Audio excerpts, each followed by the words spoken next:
Le cahier est utile pour l'éducateur, il est utile pour les parents, il est utile pour l'apprenant, il est utile pour la communauté éducative.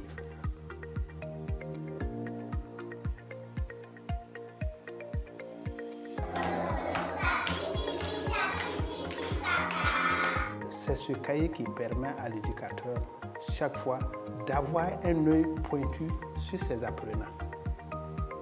C'est ce cahier qui permet à l'éducateur de savoir que tel ou tel apprenant a rencontré telle ou telle difficulté.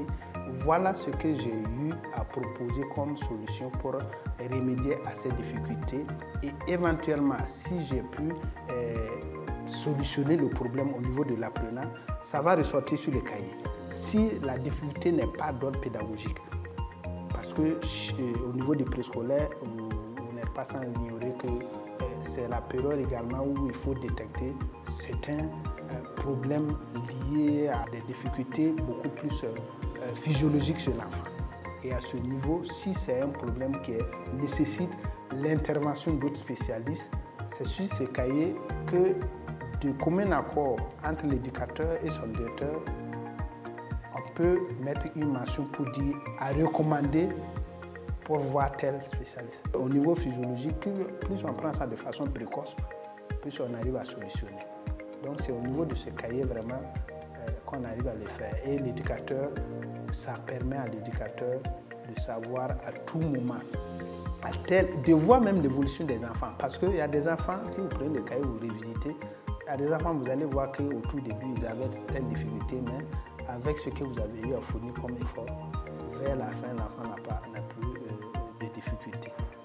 Ensuite, vous n'êtes pas sans ignorer également que le cahier accompagne un autre élément, un autre outil qui est les bulletins trimestriels qui sont remis aux parents. Et l'éducateur doit se servir de ce cahier de suivi des acquisitions apprentissage pour remplir ces bulletins. Parce que, comme je l'ai dit, on a deux situations. Il y a des situations où, quand on prend les apprenants qui n'ont pas de difficultés, on remplit leur bulletin sans problème. Mais s'il arrive que des apprenants des difficultés, on ne va quand même pas dire que l'enfant a acquis cette notion alors que l'enfant, malgré les efforts, l'enfant n'a pas acquis la notion. On renseigne le bulletin à l'aide de ce cahier avec la difficulté que l'enfant a eu à rencontrer. Donc, il est capital dans le remplissage des bulletins.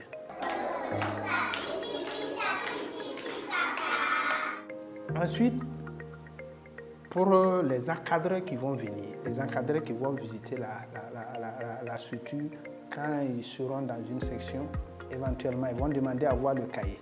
Ça permet de voir l'engagement de l'éducateur par rapport à la prise en charge socio-éducative des apprenants. Parce qu'à ce niveau, quand l'encadreur va prendre le cahier, il va savoir que l'éducateur mène ses activités en mettant surtout l'accent sur les enfants aussi, les enfants qui sont en difficulté. Et quand un encadreur prend et puis il voit ça, il sait que l'éducateur fournit beaucoup plus d'efforts et il est sérieusement impliqué dans ses activités socio-éducatives. Maintenant, pour la communauté éducative, comme on le dit, si on peut faire des archivages, c'est clair que les enfants qui vont quitter la section, qui vont quitter la structure pour aller aborder le cycle primaire, ça permet également pour un enseignant qui veut comprendre certaines difficultés de ses enfants, il peut faire un retour et puis venir se renseigner avec les éducateurs. Tel enfant, je ne sais pas, il est passé par vous, je constate qu'il traîne telle difficulté. Et oui, nous avons essayé, nous avons même recommandé. Peut-être qu'il y a eu un moment où le parent s'était dit que c'est parti, mais ça s'est répercuté au niveau du primaire. Et l'enseignant du primaire va encore repartir sur le parent pour pouvoir solutionner le problème de l'enfant.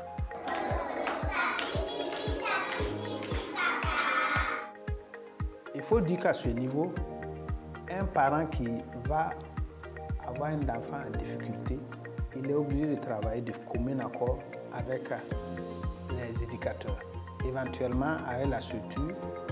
C'est clair qu'il peut se référer au spécialiste qui va venir voir les éducateurs pour beaucoup plus savoir vraiment l'enfant, il a quelle difficulté, et la difficulté elle est appréciée de quelle manière. Donc le parent peut, avec ce cahier, aider le spécialiste qui va prendre en charge son enfant dans d'autres structures pour l'amener à beaucoup plus connaître l'ampleur de ce que l'enfant a vu comme difficulté. Et au niveau de l'apprenant également, c'est vrai, l'apprenant, ça permet de solutionner son problème. Donc il est important également pour l'apprenant. Donc voilà les 4 points abordés qui concernent le cahier de suivi des acquisitions apprentissage. C'est un outil vraiment que les éducateurs doivent s'en approprier.